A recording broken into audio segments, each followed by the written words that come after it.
Voluntaryong sumuko ang isang dating rebelde at nagbalik loob sa pamunuan ng 2nd PMFC Nueva Ecija PNP sa Barangay San Juan, San Jose City, Nueva Ecija. Kilala siya bilang si Kasulting, isang helper at residente ng Barangay Karanglan, Nueva Ecija.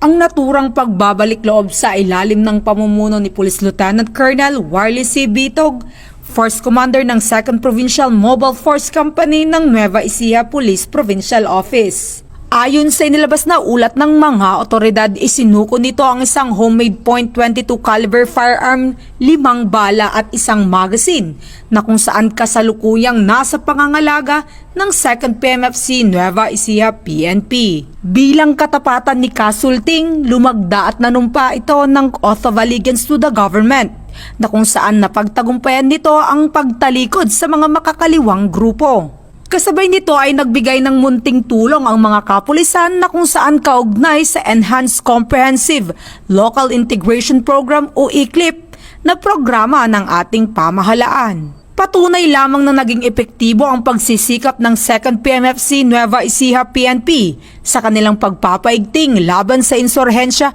at terorismo dahil gusto ng pulis ligtas ka sa bagong Pilipinas.